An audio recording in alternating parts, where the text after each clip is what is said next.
like so far having almost all your receivers healthy throughout the preseason camp as opposed to what you had in spring? Yeah, it's been really good.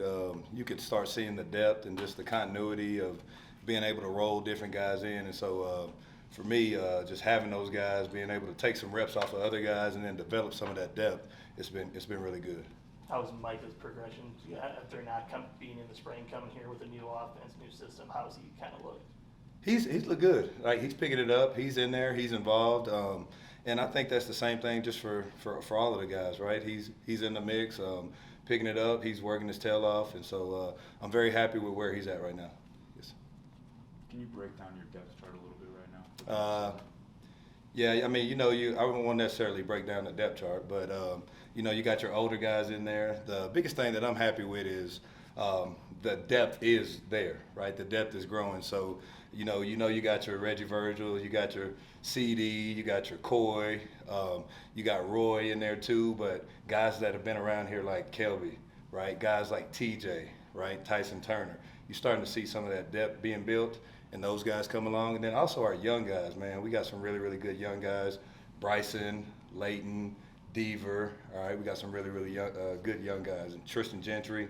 And so you start to see that depth being developed. And so from a depth chart perspective, all those guys are rotating in different spots. All those guys are working, but really excited where we are with our depth. For those young guys, how much do you expect them to get to play in the non-conference games? As much as they can handle. I don't go into a game like this guy will play this much, this guy won't play this much. It's kind of at the flow of the game, and as much as they can handle, and kind of how the game's going.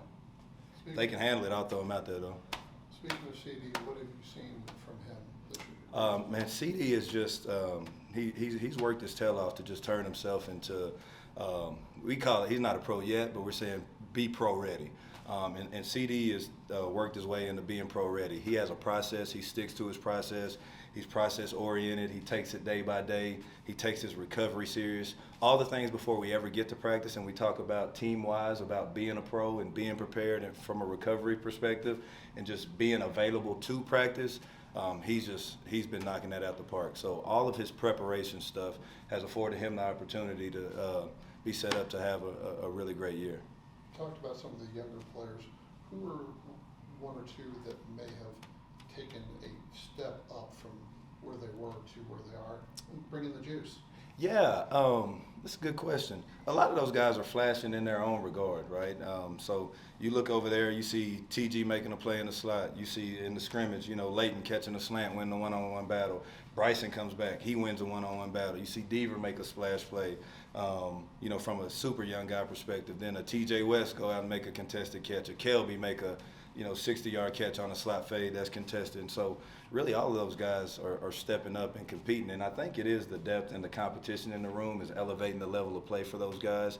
And so I'm really happy with all of those guys. How much easier is it for you or harder for you to pick starting when you've got such depth? Yeah, I don't really pick starting. I think it all handles itself. I think there's no really, sometimes there's a misnomer like, hey, this guy has to start or they're going to put this guy here. It really kind of handles itself. The way you prepare day in, day out, the way you go out there and go about your business. And there's really no secrets in the room. Like when you're in a room, I've been in a room, right? You guys have been part of a team. All right, when you're in a team, you know who's doing what and who's supposed to be out there, right, internally. And so from a pick and starter perspective, as you go through practice, as you go through spring, as you go through these summer practices as well, that kind of handles itself with the preparation and then those scrimmage days and then how guys are handling their business from a day in, day out perspective. Corey mentioned that he's been working with Leighton a lot in terms of his mental game. Yes. How have you seen that relationship develop? Man, spitting images of each other, right? Same thing with like Bryson Jones and Caleb Douglas, and kind of almost purposeful. A lot of those guys I've tasked to have a young guy on their arm, and Leighton, Coy is that for Leighton. And so for that perspective, he's done a great job of just grabbing him, putting on under his wing, and these are the things coach expects, and this is how we go about our business. So a lot of our older guys have kind of like, grabbed like a little brother, so to speak, and they've been doing a great job bringing them along, right? And so I'm trying to, hey, you guys bring these guys along with you. You know how it was when you were a young guy. You already know what I'm getting ready to say. Help these guys out. Was there a reaction within your group to the AP poll by any chance? Eight people. Ranked in the top. Yeah, I don't know. I was at practice. I don't.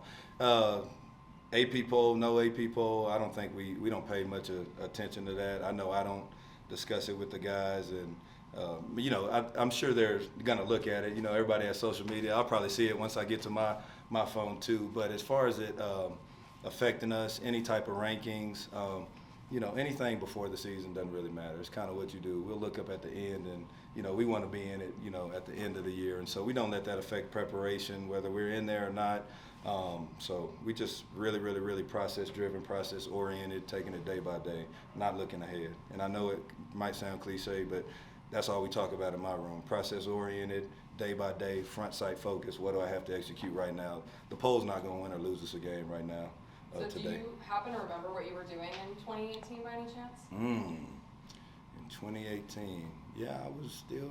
It's hard for me to even recall, like, you know, yesterday or 2 days ago. But 2018, yeah, I was coaching. Yeah, I was probably doing the same thing I was doing right now on the field. You know, trying to get a group ready, ready to go perform. And so, yeah, that's probably what I was doing, probably on the field. Funny enough, that's actually what you said too. Yeah. I don't even remember what I did yesterday. It's the days rolling. Which player on the defense are you tired of your room having to go up against, and would rather see them go up against someone else? I mean, all of those guys, really. All of those guys have done a great job. You know, from secondary perspective to the linebackers to you know, the front. You know, my guys don't necessarily go up against the front, but you know, they affect, if we get the ball, by how quick they get, you know, to the in the backfield. And so, really, I've been really excited with the defense in general as a whole. And I think we have a lot of depth there. I think up front, those guys are doing a really good job of battling, iron sharpens iron, finding different ways to create pressure.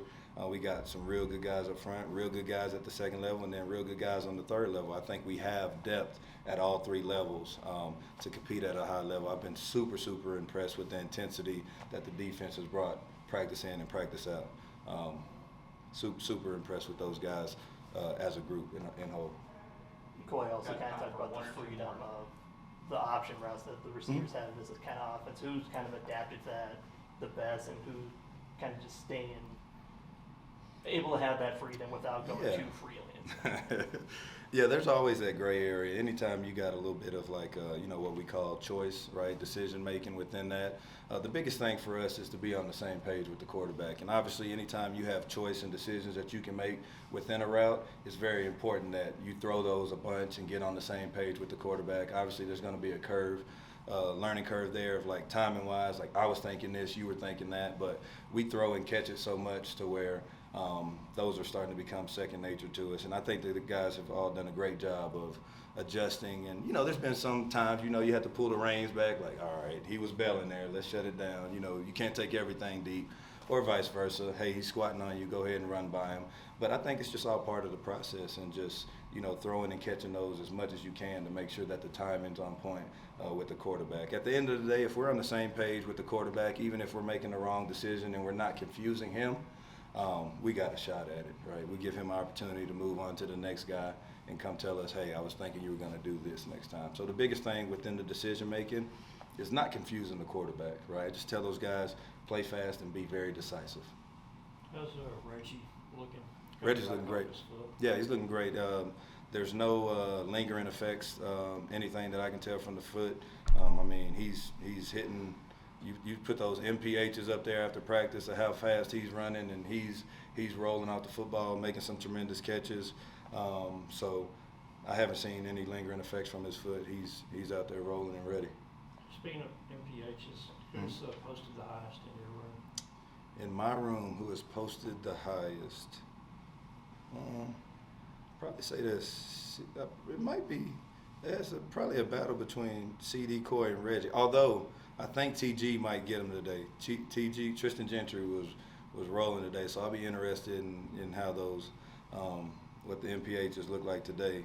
TJ West was rolling on one today too, so I'll be interested to see if we got a little jump in that. But I'm blessed. I got a room full of guys that can really run, and so there's always a little competition right there for it.